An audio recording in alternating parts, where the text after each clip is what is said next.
Good morning, everyone. Welcome to our research colloquium. This happens twice a year, and now is our spring colloquium. We had our last colloquium this past October in the fall, and we had 10 of our faculty members come out and share their latest research, as well as any other passions that they have. It's not always research. It could be sometimes theories that they're examining or other events that they're participating in life. So we have two of our specialists from the faculty. Sorry, I'm kind of maneuvering things around here as people are coming in. Two of our faculty specialists, and actually Jennifer is an outside expert that we've invited to attend the colloquium. She's not necessarily a faculty member here. But our other faculty member is Dr. Nina Beaman. She's also the Chief Nursing Administrator in the School of Nursing and Health Sciences. So I don't do too much introduction to the folks because I always think it's better for them to introduce and talk about themselves to some degree, because they can talk about themselves better than I can. I'll just be reading something, you know what I mean? So, but I do want to welcome Jennifer. Jennifer Kell works at Robin's Hope. You can see some of her background filter there. I really like that they have a llama as their mascot. I was on their website a couple of weeks ago. And Jennifer runs a trauma treatment center there in Virginia. And so she's bringing her specialization to this topic. The topic for today will be the neurobiology of pleasure. And pleasure can be, you know, you can get enough of it or not enough of it. And if it's not imbalanced, then there are healthy and unhealthy outcomes. And sometimes unhealthy outcomes require us to maybe need to seek options or treatments to get healthy again. So that sort of is the scope of our presentation today. Dr. Beaman, I believe you will begin, so you can just get started. Okay, thanks so much for that very kind introduction. Again, as he said, today's objectives is we're going to talk about self-care. You know what? People are like, oh no, it's selfish to take care of yourself. Well, you know, think about when you're on an airplane.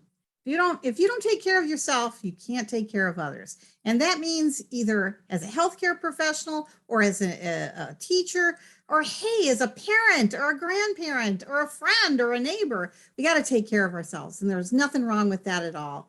And so we're going to talk about some actually free of charge, easy, almost fun ways of using your own neurotransmitters to affect pleasure inside your body and take care of yourself. And then we're going to talk about at what point do you really need to seek outside help, and then what kind of help is there outside. So that's what we're going to do, self-care, and then when is counseling needed and how can it be done. And the reason I picked this topic is, you know, I've been doing an awful lot of COVID-19 sessions with Rotary and with people at you know, our parish and all this. Tell me more about COVID-19. And there are topics that are urgent and important, but we tend to marinate in all of this negative data, and then it tends to be absorbed by us, and then we get really negative. So I wanted, and I told Kevin, I want to be the first speaker because I want us to kick this off with a positive. How can we release happiness peptides in ourselves, acknowledge that we've had a rough couple of years, I'm not going to deny that, but how can we use evidence-based data to move on beyond what we have experienced in the last few years. So this is me. I think many of you already know me, but for those of you that do not, I am the Chief Nurse Administrator of the School of Nursing and Health Sciences here at Aspen University. I am board certified as a psychiatric mental health nurse with a particular interest in forensic nursing, which is defined as helping victims of trauma to become survivors. My hobbies include 2 French bulldog puppies that are very time consuming right now, and grandchildren that are just share joy and release a lot of happiness peptides, reading, writing, and pondering. I'm very much of a, if any of you know me, I'm very much of a ponderer. So we're going to have a lot of think questions in this session. Jennifer, did you want to introduce yourself, or shall I brag about you? You can brag about me. I'll brag about you. I have known Jennifer for several years through my association with Robin's Hope, which you see behind her. She's the executive director, I'm proud to say, and the co-founder of Jeremiah Foundation, Inc., which is the funding for this free opportunity for people to move beyond trauma, beyond recovery, into resilience, and moving forward, bouncing forward. And you've been working as a trauma specialist for over 20 years, has a real passion for helping people take whatever has happened to them and move forward, upward, and maybe even help some others along the way. She does enjoy traveling and just recently got back. We were lucky we got her because she just recently came back to Richmond. She loves traveling, reading, and attending Christian concerts. So that's who you're going to be talking to for the next hour. So we'll be talking about the neurobiology of pleasure, chemicals, the ways to self-help, and then Jennifer's going to talk to you about what to do when you need outside help beyond yourself and how to find that help. So let's start out by talking about neurotransmitters. And the ones that I'm focusing on are sort of easy to remember because they spell dose. Wasn't that handy? Dopamine, oxytocin, serotonin, and endorphin.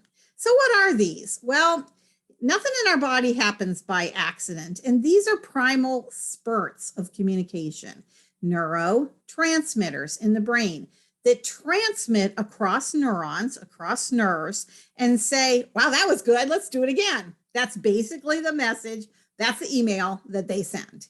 And they send it about things that would improve your life. So things that help you have pleasure, things that help you seek food, things that help you seek others and the fellowship of others, things that help you relax, and things that relieve pain. When you utilize them, these neurotransmitters go, yay, do it again. But they're tiny spurts. They're not continuous spurts. So they want you to do it again and again and again. And anybody that knows anything about substance use disorder, when you activate particularly the dopamine reward system with a certain chemical, say cocaine or LSD, people then keep looking for that high again because that neurotransmitter has been activated and it wants to be rewarded again. This was set up for a good cause to reward you for pleasurable activities that lead to a quality life, but not necessarily ones that lead to substance use disorder. But the spurt of these chemicals, they don't last long. So they encourage you to cuddle longer, to run longer, to eat more, and to do more of each of these things. Now, you're not going to have to memorize this because I'm going to have some slides about this more in depth. But dopamine is the reward chemical. Oxytocin is the love chemical. Serotonin is the mood chemical. And endorphins control pain. So let's get to know each of them a little bit better. Let's talk about dopamine.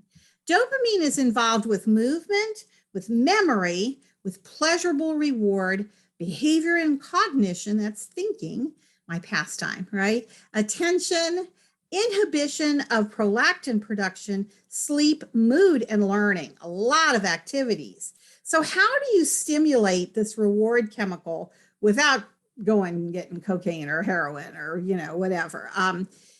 Actually completing a task. I don't know if you all have, I'm not going to ask for a show of hands, but I get up in the morning and I write down everything that I'm going to do.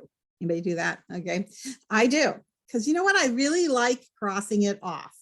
This weekend, I did my taxes. I loved crossing off. Okay, I got the mortgage. I got the taxes.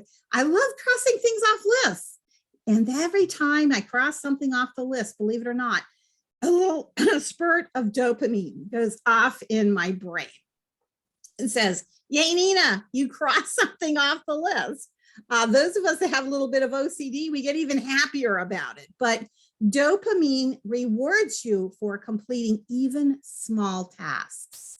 So little steps when we have students and they complete a module successfully and they get a good grade, yay, there's a spurt released, okay? It doesn't have to be a big win, it can be a little win. Eating food, this is my favorite way to release dopamine. A juicy steak or your favorite food. oh man, I remember, first time or the last time I had this or sometime I had this, and you start really, really enjoy. I'm not talking about you fast fooded it, on the way running down, the street in the car, but the real joy of food. I loved it so much. I married a chef because eating food releases that spurt and that reward. And then doing self-care activities that give you pleasure. One of the things that they asked us to say in our introduction is, what gives you pleasure? To a certain extent, puppies give me pleasure on a good day, grandchildren, but doing things that give you pleasure, release the pleasure chemicals, and then encourage you to keep doing it. I call oxytocin the love potion. It's primarily exists to do several things: to reward you for sex, to reward you for giving birth, and to release milk, okay, out of the breasts. So it's the love, the bonding hormone, and it's released when people snuggle. So remember, primally, one of the major things that we do as mammals, as primates, as humans, is we hang out with other people. So it's not going to reward you for sitting in your cave alone, or even for your COVID withdrawal the last couple of years. It's going to reward you when you cuddle either a pet or a loved one. That's your love neurotransmitter. I call a love potion, okay? It's released when people snuggle or bond socially. As a matter of fact, there's something called the Hoku point. The Chinese call it that in acupressure. And it's found right here in this bridge. So if you take your thumb and you push in here, it actually releases happiness peptides. It's akin to getting a firm handshake from someone. And in the culture that I grew up in, the Middle Eastern culture, we had what we called worry beads, and we would pull these beads over that site. And the massaging of that would help us to feel comforted. But also rosary beads go over that site. So there are ways of stimulating these sites. But oxytocin you get from pets, from people, from people and animals who love you and you love back. So cuddling the baby and breastfeeding is rewarded by oxytocin, which then releases the milk. So that's really the physical structure of it. But playing with a pet, hugging your family, holding hands, having sex. And you have to be a little careful about that, because if you have sex with people who you shouldn't, you tend to fall in love with them when you shouldn't. So just a little warning there, because a lot of time teenagers will go, oh, I love him. No, you've just had sex with him, okay? Because this hormone encourages you to keep going and doing that. So got to use a little judgment with this hormone sometimes. But you know how sometimes when you just feel overwhelmed by something, you just want to be held. When my father died, I just wanted to be wrapped up in his robe. Just like a hug. He wasn't there anymore, but just that hug. And this is what this oxytocin release is about. Now, real important is that last line. It says giving a compliment. It doesn't say getting a compliment. It says giving a compliment releases the love potion, just like giving milk or giving yourself. It's giving of yourself. So at the end, if you all type in, thank you, Nina and Jennifer, that was great, you release love potion. Isn't that awesome? Okay. But it's not getting a compliment. It's actually even just giving one, even if it's not well received, just the act of giving one. So I appreciate all of you for coming. I feel so much better. See, there was a spurt right there. All right. The next one is called serotonin. Serotonin is the mellow hormone. It's the one that that stabilizes you and helps you with sleeping and eating and digesting. It's not a hormone, I'm sorry, it's a neurotransmitter. But it helps to reduce depression. It's the one that actually we use in certain medications called selective serotonin reuptake inhibitors, because we found people who have depression and anxiety. This is the neurotransmitter that is not operating correctly. So if it does operate correctly, you tend not to have depression and anxiety. You're able to heal your wounds, decrease nausea, and maintain bone health. Wow, how bizarre. guess what? Get out. It's sunny today here because the snow that apparently I produced this weekend has stopped. Now we've got a beautiful sunshiny day here for both Jennifer and me in Richmond. Get out, get some of that sun. Either walk, especially in nature, or run. That releases those hormones. Swimming, cycling, or even meditating, the mellowing things that help you to sort of mellow. And then when I used to teach childbirth education classes, I used to talk about that Hoku point and the endorphin and the painkillers and how you can diminish pain. Pain is telling you, get to the hospital, get off that spot that, is hurting you, get to help. I mean, it's a message, and we need it. But then at a certain point, like in childbirth, you don't need it that intensely. All right, I'm at the hospital, so now I don't need that intensely. And so then you can trigger these hormones these neurotransmitters that are called endorphins, and they are painkillers then for you to then decrease these pain. So how are these neurotransmitters released? Essential oils, which I'll talk about in a special slide in a second. Laughter. I used to watch the Lucy Show. Anybody watch the Lucy Show? I don't know why, but that is classic. It's still funny now, all these decades later, right? Just something that's laughing or gets you laughing, or tell a joke, little spurts. You got to keep telling the jokes, but that tends to break the moment, relieve the pain. Exercise. My daughter is a marathon runner. The Boston Marathon, serious marathon running. And she says that she can feel these endorphins being released, and that the longer she runs, the better she feels. Go figure. Can't say at my age that I would agree with that, but for her, it works really well. And then one of my favorites that my husband uses is dark chocolate. Almost always when he's putting together a catering gig, it involves dark chocolate, because at the end of the meal, what do people want? They want that little endorphin release. I really enjoyed this wedding. I really enjoyed that caterer, right? Dark chocolate really has some endorphin properties.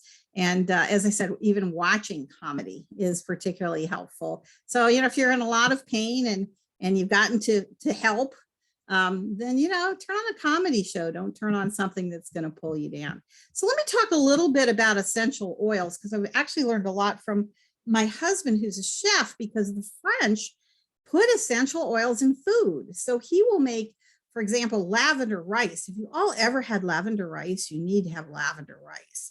But, honestly, I just sit there and smell it before I eat it, because it's just absolutely divine. But it's a very relaxing essential oil that they actually have used successfully in surgeries, where they release it into the air and it just helps the surgeon and everybody feel better. And even if the patient doesn't know it was released during surgery, there's less pain and better wound healing if lavender was released during the surgery. Go figure, But the French will put it in food. The Germans will put it into the air. If you've ever been in Germany, they're very big on, let's put lots of coats on and go out and get air, So they like to put things in the air. So if I say to my husband, oh, I've got a sinus infection because everything's in bloom, which it does around here in May and September, he will get a diffuser out and he'll release eucalyptus into the air. And so the whole room smells like eucalyptus. But that's that same principle of,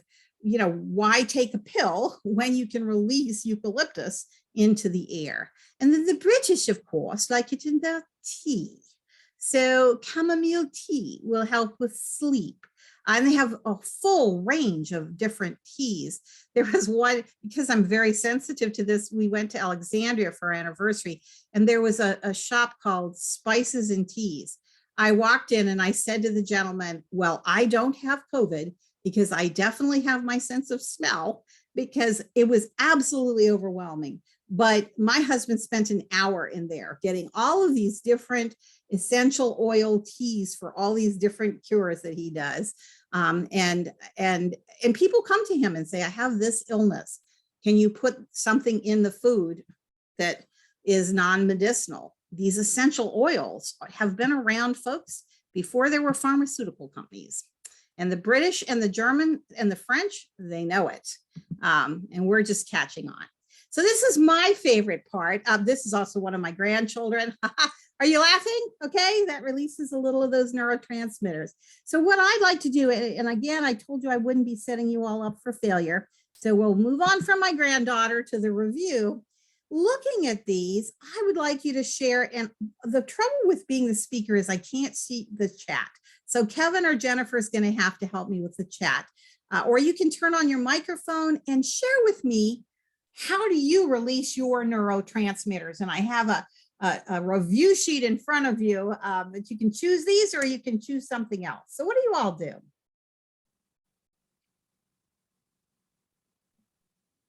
I like to do yoga. Hmm. Even if it's YouTube yoga at home, it just relaxes me. I was in a conference once, and you know how everybody runs to the carb table, you know, to go get another Danish. And instead, like between each session, they put on YouTubes of yoga. And I just think that's so much healthier than running back and getting more coffee and carbs. Just sit at your seat even, and just, you know, with the person on the big screen TV. I thought that was so innovative and so much healthier. And, you know, I just felt like that was a lovely break between all those PowerPoint slides. So, yeah. And any age, any size, you know, everybody can do yoga. In the chat, we've got hug my daughter, stand barefoot on grass, sun on a walk, sunshine, fresh air, walking around lakes, lots of walking in nature going on. Yeah, this is called ecotherapy now, or earth therapy. We're actually having a conference here in Virginia that I'm excited about. It's just all about, and we're in a retreat center, so we can do a lot of it, but also drumming. Take your shoes off, make your feet hit the earth, and become conscious of the rhythms of nature and the rhythms of the earth. And by the way, the indigenous people have known this all along. It's just we're now, we people who are not indigenous are finally figuring out that getting in tune with the rhythms of nature is actually very healthy for your body. Anything else? Well, it sounds like some of you are doing some self-care, so I'm really glad to hear you are. I saw this in the Goodman reference, and there are some references at the end for you, that feeling depressed or anxious is really hard. And I'm not going to ask for a show of hands, but I've even had some low moments the last few years with things that happen, losses. I've lost a lot of friends. And so, you know, you feel down or you feel anxious about the future. But worse would be pretending that I'm not affected by all this. That's even harder. So what we're going to do is we're going to shift from, these are some pretty easy things to do, to what are some harder things to do. And I want to talk about, and I have two books here, and I don't know if I'm going to be able to show them. Yes, I can. This is good. Oops. And I don't get a kickback for the books, but the title is what I want you to remember. It's called Toxic Positivity. And anybody who knows me knows I'm a bit of a cheerleader. We'll get through this. This is great. We can do this. Rah, rah, rah. Yeah, that can come across really dismissive and really, really insensitive when someone is truly depressed or someone is truly anxious, and we say, do yoga, exercise, get sunlight, you'll feel better. Can you hear how really dismissive and almost stigmatizing and shaming that is? So we shouldn't be denying people's feelings and shaming them if they want help. We certainly shouldn't be gaslighting them and saying, well, you must be crazy. We don't use that term, do we, Jennifer? That's, you know, we don't talk like that, right? Or a false sense of happiness, or think everybody else is completely happy. That's not helpful to somebody who's really hurting. And you can't express depression, which is a chemical imbalance, to right itself with the Hoku point, okay? If your body is not producing the chemicals, it is not producing the chemicals. It needs help. And so don't stigmatize yourself. Don't say, I must be evil. I must be odd. You're not. You're needing help. So be hopeful. There's help out there. There's counseling. Jennifer's going to be talking about that.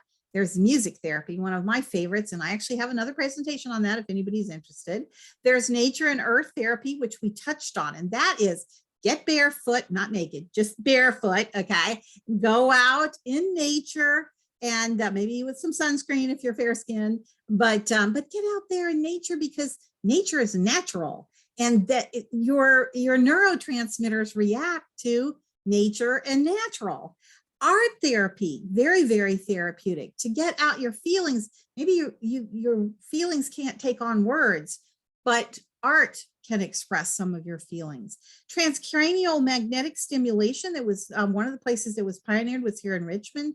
Very, very good therapy that actually sort of releases those neurotransmitters in your brain, not to erase memories or anything, but to move them past where they're stuck. And you said it earlier, yoga. Yoga has definitely been shown to just be helpful for everybody. I mean, even little kids can do yoga. So this is when I turn it over to Jennifer, and just remember, Jennifer, to say next slide or something to trigger me to. Will do. Thanks, Nina. Well, so we're going to be taking a look at what happens when we hit that point where doing the self-care is just not enough to pull me out of the hole. When should I start seeking counseling or thinking about this? And the short answer is anytime you start feeling stuck. There comes a point in time where our own wisdom keeps us running in circles, and we need somebody outside of us to give us some additional thoughts and wisdom. So that's circular thinking, when you don't seem to have a support system you can turn to, or your supportive others are inaccessible for whatever reason at the time being. Certainly when daily life is being negatively impacted, when you start to notice that you're not as productive at work, where you're withdrawing from your friends, where you just don't feel like you anymore. When your relationships start to take a beating, when you find yourself arguing more, snapping at your kids, getting angry, or just getting distant, withdrawing and not wanting to pick up the phone when folks are calling you. And when you want some more professional input about emotions, when your emotions feel too big and you need somebody to help walk you through them, those are all good times to seek counseling.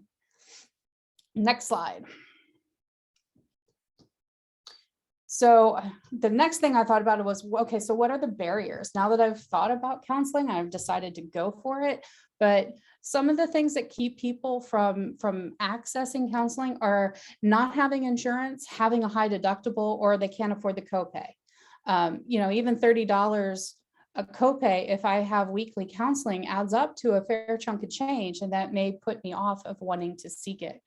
One of the things that I'm seeing and is really hard to access or to know about is that most nonprofit agencies and practices that train MSW or LPC students towards becoming therapists offer services that are at either a very low scale or pro bono donation only basis. So you can call around to larger practices or known nonprofit agencies. And even if you have no insurance and no ability to pay, chances are you can be matched with a student who can provide some level of counseling, who's supervised by someone who can make sure that that care is adequate for the need. So don't let lack of money inhibit seeking the help. The other thing I hear a lot of in folks is, well, my issue is not that big. I don't want to take the space somebody else might need. And my response is usually everybody's need is legit to themselves. Let the counselor assess what the need is and recommend a treatment plan. The earlier you get in touch with what's going on, the easier it is to manage. So don't wait, and don't sell yourself short. Get some support whenever you need it. I think I might need more than just an hour a week. Let the professional make that call and direct you to higher levels of care if needed. There are lots of different levels for counseling and substance abuse care, and they can help match you to what's appropriate.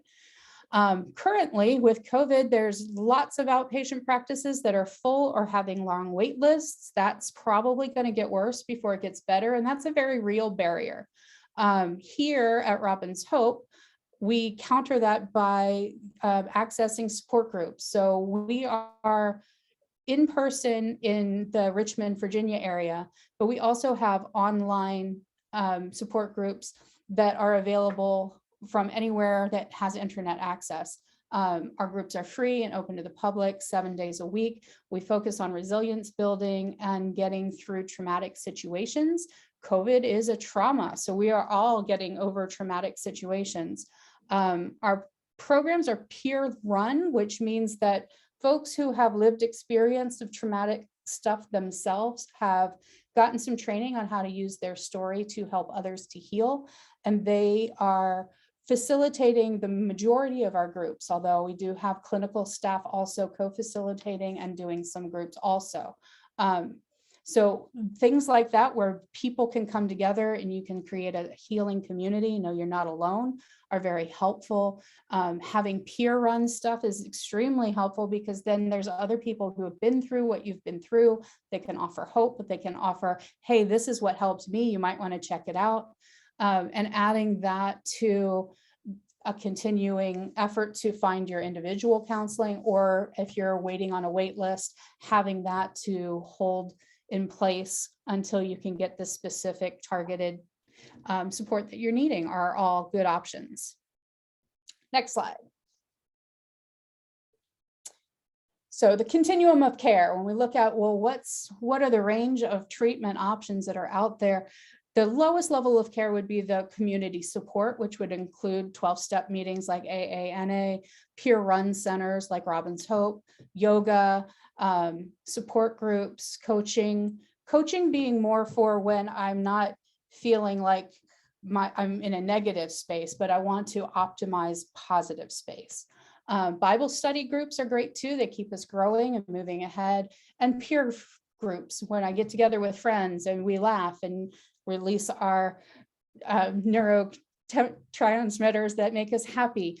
Those kinds of things are like my first level of treatment and care, and they can add in with all the other ones. I don't have to like stop doing those things when I move up a rung. I can keep all of those things in place and add to it.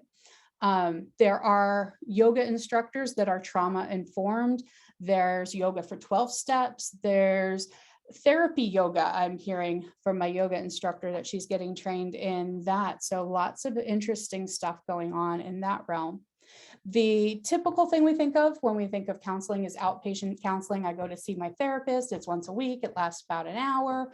And medication, I might go to my PCP, my psychiatrist, my NP, and get something that helps manage my mood. That is very, very busy right now.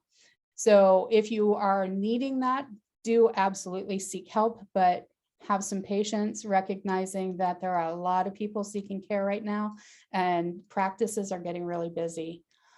Community-based treatments might be intensive outpatient, where you go not just once a week, but you go in groups 2 or 3 times a week. Partial programs, which might meet 5 times a week in groups also. And then in Medicaid-based products like intensive in-home and mental health skills building programs, which come to the home and do intensive work with children and or families. Those particular programs tend to be only for Medicaid recipients. Crisis programs might include respite care, where you would go someplace for a short stay to spell your caregiver. Crisis stabilization, you go to help yourself with intensive treatment over a short period of time. Detox, also short periods of time. And then that next level of care is inpatient treatment, where you're there usually 5 to 7 days for an acute hospitalization, 28-day rehabs, things where you actually are really needing intensive help and you need to be around an environment where there's treatment providers with you at all times to meet those needs. And then the final level of care is residential treatment, which is longer term stays to continue working on mental health or substance use issues over time. And that length of time really varies by program, can last anywhere from 3 months up to a year or even longer. So it really depends, but all of those levels of care can be accessed by first making an appointment with a provider that can help you identify what you need and help get you to the proper programs. Next slide. Trauma-focused care, which is my personal passion. It's what we're all about here at Robin's Hope. Trauma underlies many mental health issues and substance use disorders. The statistics used to be that 7 out of 10 Americans have faced at least one trauma in their life. However, then COVID came along, and the pandemic is a traumatic event. So now we have all faced at least one traumatic event. Not all of us will develop PTSD or other issues from our traumas, but many of us will. And my personal thing is, it breaks my heart when I hear people say, well, PTSD can't be healed, it's just managed. And that's absolutely not accurate. Trauma can be healed. It's not just managing it. You can heal from the pain of it. You can use your story to help others. It can become really a beautiful thing. And that's why Robin's Hope exists, is to help give people hope, to help them get the skills so they can experience true healing. The biggest resilience skill is being able to have at least one supportive other. One of the things that trauma does is make you feel like you're the only one who've experienced the hurt that you've experienced. So groups and places like Robin's Hope allow you to connect with other people who've been there, who get it, and it helps already just by showing up. You've practiced some resilience and you've gotten into a healing environment that's going to help promote that healing, regardless of whether you actually listen to any groups or do anything.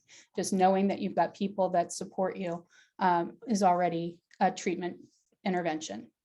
Hurt people. If I don't get help, I will end up hurting somebody else, and the trauma chain continues. So let's get that broken, because healing people heal people. Resilience skills can be taught. Another point is we need to do this kind of work because we can teach skills that help other people get through their pain and heal into being the resilient person that heals the rest of their community. Skills such as asking for help, utilizing critical thinking skills, empowering others, inspiring hope. Those are all skills that we work on. And as we learn them, it helps us to heal. Having supportive others, like I said, is the strongest resilience skill. It's also the strongest predictor of whether someone will develop PTSD. So if there is a traumatic event like COVID, and as we've seen with all the research coming out around COVID, is if I'm isolated and I don't have a support network, I am much more likely to develop problems from that trauma than if I had strong supports around me. So it's really important that we all know something about doing trauma-focused work, and that we recognize the power of community in that work. Next slide. Benefits of counseling. What's in it for me? Improved relationships. Maybe I stop yelling at my husband and snapping at my kids. I feel better. That's increased happiness. I have a deeper awareness of my emotions and what's going on inside of me. Better emotional regulation. I'm able to get myself calm and centered more quickly when upsetting things do occur. Fewer long-term issues. Unhealed trauma impacts my physical health. So being able to work through that and heal it means that I'm going to be healthier in the long run. I have a more defined sense of self. If I listen to what's going on inside of me, I know what I want, what I don't want, and I'm less swayed by others. And I have the ability to offer hope and healing to others. I can use my story to offer a help and a supportive ear to other folks. So lots to be benefited from. So we should all be open to counseling. And that's it. Okay, so what does this all mean? It means that on a low level, when we just need some positivity, we actually have in the wonderful human body some ways to use our own neurotransmitters to release happiness peptides. Go figure. And it sounds like each of you had at least one way that is your preferred way, and that's fine. If you don't like to swim, you don't have to swim, you know, but there's a preferred way to release those happiness peptides. But remember, they're spurts. So you can't just say, I did my exercise for the week. I saw the sun once this week. You gotta give multiple spurts throughout the week, and maybe different kinds of activities, but you got to keep those spurts going to keep those neurotransmitters going. And that's actually good brain exercise, if you want to think of it that way. And then Jennifer talked about, you know, when the brain is truly in balance, when I like to think of it, you know, you have one of those barbecue pits, and, you know, the light goes out. You just need somebody to light that spark to get that neurotransmission going back and forth in your brain. If you don't have the fuel to do so, you're just throwing a match into an empty, you know, fire pit. You've got to have some kind of fuel, and that's what the neurotransmitters are.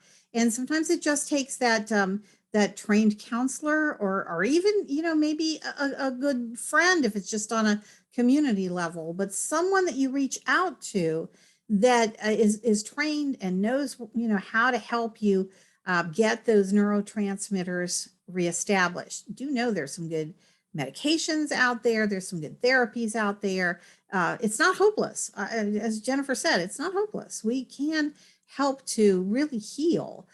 So don't ever feel alone with this. So do we have any questions? And again, I'm handicapped that I can't see them, but Jennifer or Kevin might be able to. Nothing in chat at the moment, but feel free to throw them in there or come off of mute if you have a specific question. We'd be happy to answer them. I feel that sometimes when you offer people help when they're going through something like this, they tend to tell you, no, I'm okay, until they really hit rock bottom. And then you have to really do something about it, whether it's a friend or family members or coworkers. So at this point, when they say, okay, is it better just to back off, let them be and hit the rock bottom? There's a joke that's not funny. You know, how many psychologists or social workers does it take to change a light bulb? You know, well, the answer could be any number you want, but the light bulb has to want to change. Okay.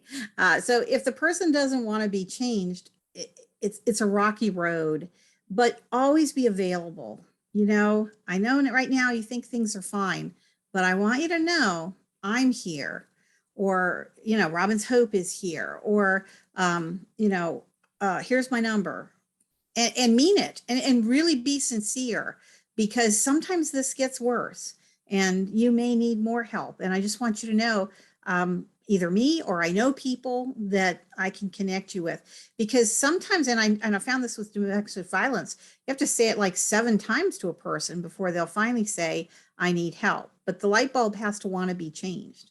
It doesn't really matter how many people are trying to change it. It's got to want to be changed.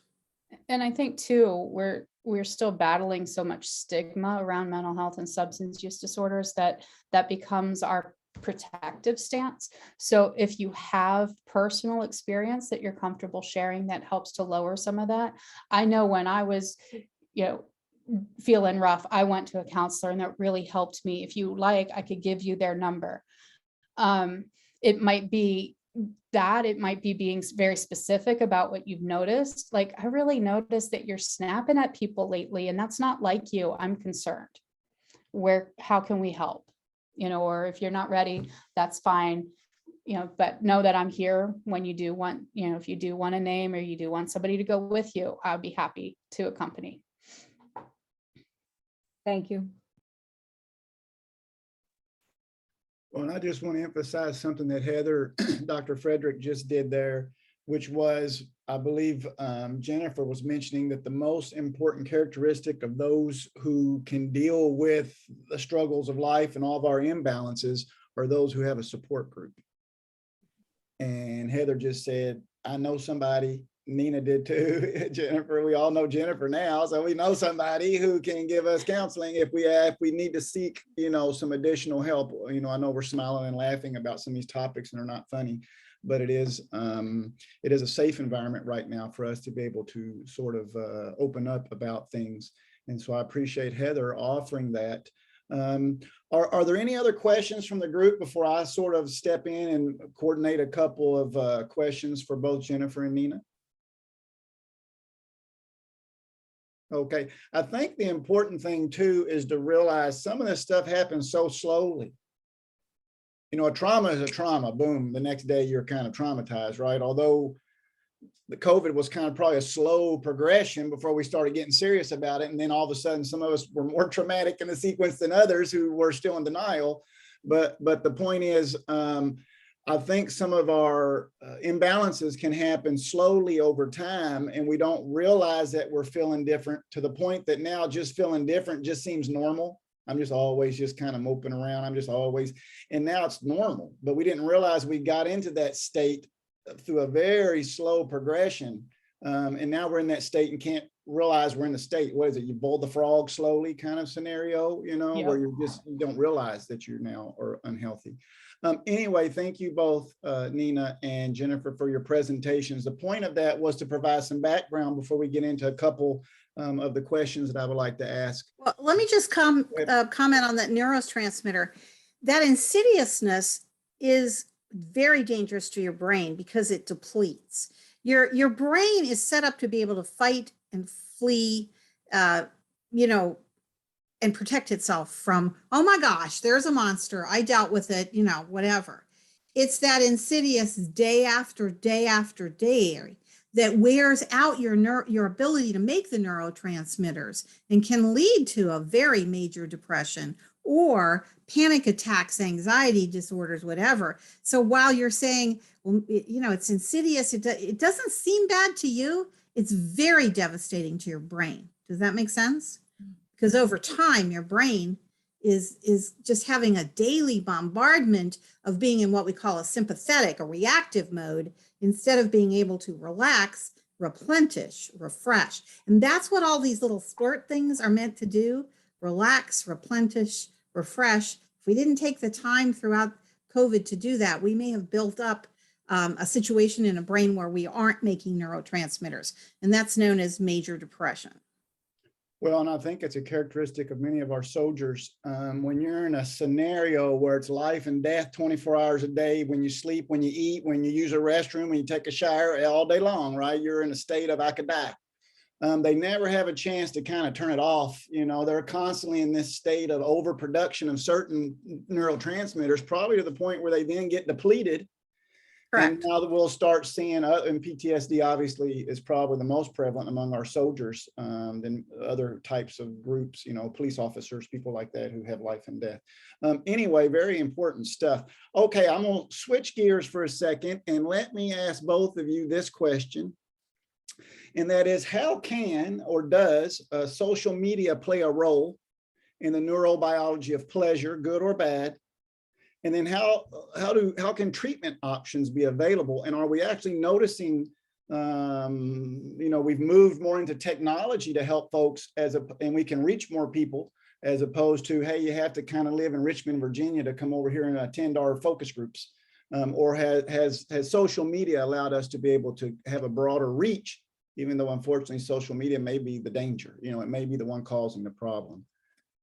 Jennifer, I'm going to let you have that one because that's her specialty.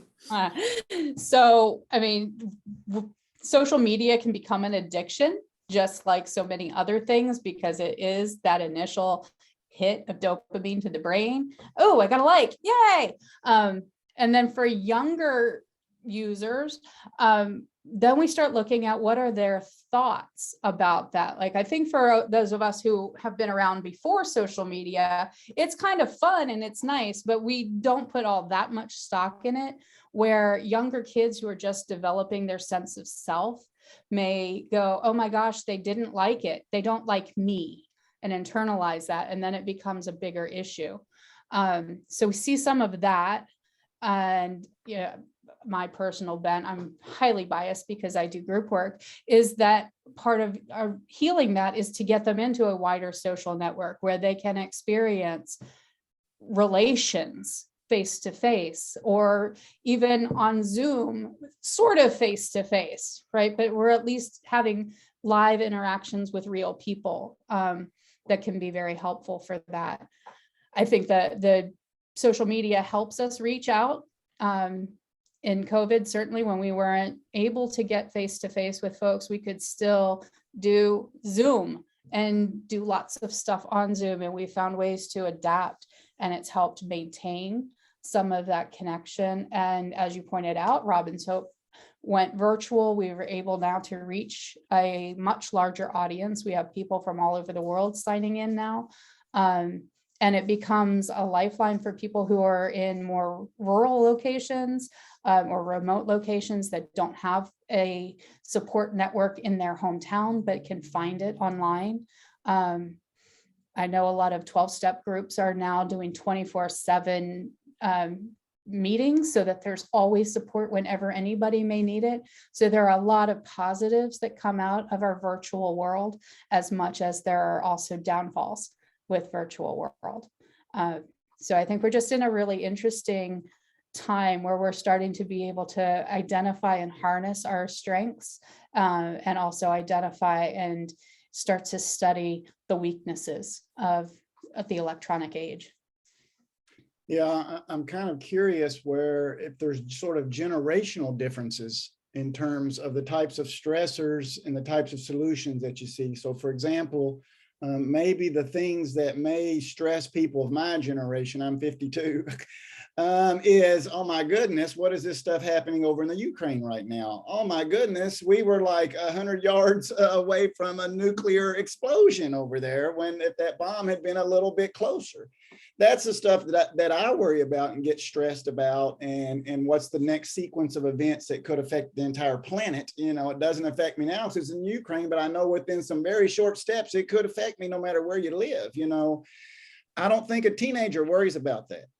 I think a teenager stressor is going to be things like, oh, someone made fun of my dress in the chat in Twitter, and now 500 of my fans, or whatever they're called, followers, all witness, and I'm embarrassed, and now I don't know what, and now I'm depressed, or I got a bunch of thumbs up or likes or hearts or whatever on something, and now no one over the past week has been giving me any thumbs up or hearts, and I feel just so sad and depressed. I'm not getting attention. So they you know, Samsa sort of defines trauma in the eyes of the beholder.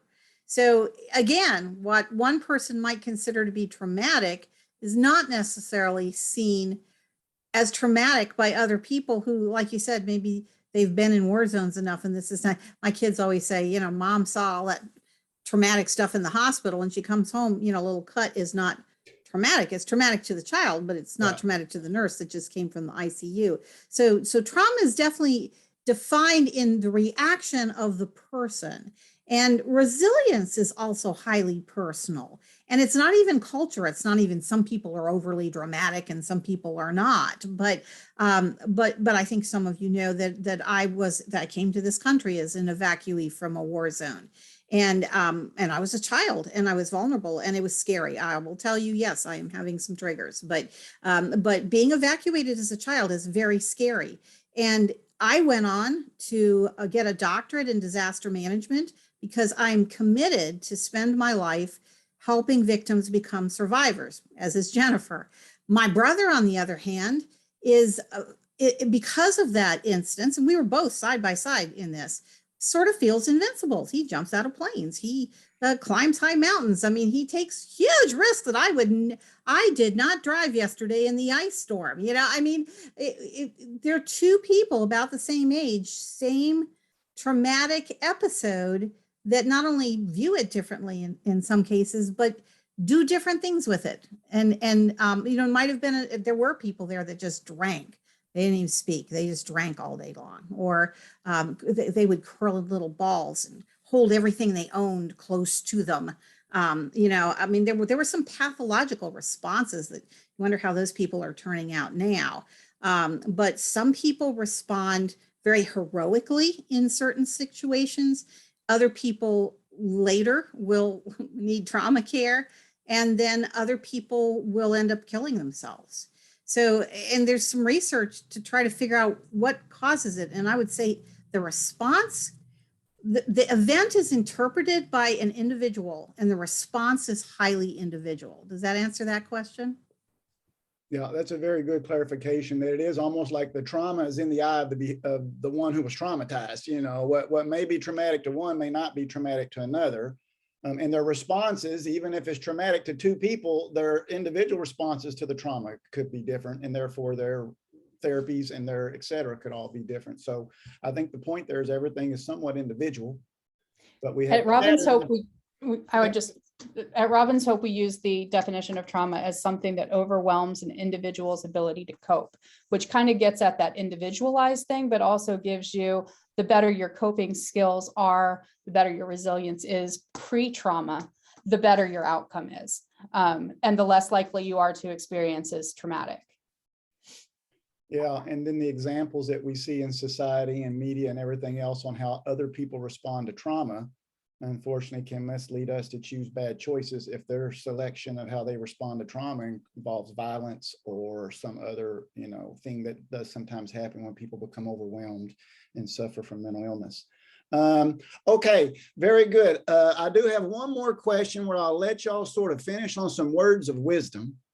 And in general, what I would just like to ask y'all, do y'all have anything that you would like to say for the group in terms of making sure that we keep our pleasure in balance, not going too much on either extreme, what I think would be healthy, but at the same time, like Nina said, it's okay to go on some of the extremes and get the burst that you get temporarily, but be careful you don't spend too much time in the lower ends of the extreme. But that is also normal. There's times we're going to feel sluggish and just not in the mood, but does it interfere with our ability to cope, and or does it present itself over a more chronic period of time, and it's not just a one time, I was just sad last week and now things are, I'm back to normal again. So what would be y'all's sort of word of advice to the audience with regards to pleasure? Jen, you want to take it first? Sure. I would just say, you use your thinking brain too. So, being able to enjoy things, they bring you pleasure, and you're still able to get to the things that you're responsible for, the requirements of the day. Make sure that it's in balance and take stock. I know for me recently, I've been really sluggish and tired, and like the frog in the pot, I just thought it was normal, and I just kind of wake up and get over it. Turns out I had some health issues. Now that I've gotten those addressed, I'm feeling a lot more energetic. So pay attention to where you are, how you're feeling, and get things checked out when something goes awry. I'll segue on that. You've got a wonderful human body. It's got the capacity in its brain to reward you for positive behaviors, some of which I listed today. It also has, and Jennifer just said it really well, it gives you a wonderful processor in the frontal lobe to acknowledge when things aren't working well. And when they aren't working well, don't personalize it, don't stigmatize it. Reach out, because there are helpers out there. Remember what Mr. Rogers said? Find a helper, okay? There are helpers out there. There's help out there. There's treatment out there. So use that wonderful brain that you have both to release those little neurotransmitters in spurts. But if a spurt isn't good enough, find a helper. Very good words of wisdom there. Again, I believe that the trick is just knowing that there are people around, and we have to know when we sometimes feel certain ways to realize that the way that we're feeling may not be healthy. I also think it's good to be proactive as much as possible. Now, you can't be proactive against a trauma. I mean, the trauma just occurs unexpectedly, but the slow progression of the frog concept is to not wait until you get unhealthy and then realize, well, I need more pleasure. In other words, you almost have to schedule this stuff intentionally into your work week. Go into your calendar and Google and write in date night, write in, go out to dinner, plug in things where you intentionally make that pop up in your schedule and remind you, because here's what happens. Life gets in the way, and then you don't have date night, and then you don't go watch the movie and go out to dinner, and you don't do the things that bring you joy, and therefore you get deficient in pleasure, and then you're already there, as opposed to if I'd done some things along the way, I would have never gotten to that state to need the intervention. I know it can be difficult if you have neurotransmitter imbalances. You can't really always control that. You may need some medications, but beyond that, some of this stuff we can help, I think, alleviate the intensity by doing some of the stuff that both Jennifer and Nina mentioned to us that affect our, I like what she said, the happiness peptides. That was a cool way to say that, Nina. Okay, I'll send the recording around to everybody. I also will share Nina and Jennifer's emails. So if y'all want to follow up with questions, or if you have some personal things happening in life that you don't always want to share in a public area, you can reach out to Jennifer and get her advice on what you could do in your scenario. So y'all have a great week. I hope I'll see y'all tomorrow. We'll have 2 presentations tomorrow. It's on culture and cultural competence and sensitivity. And we'll have 2 of our presenters from the School of Nursing and from the School of Education present on that topic tomorrow. Talk to you soon. Take care. Stay safe and happy, everybody. Thank you. Thank you.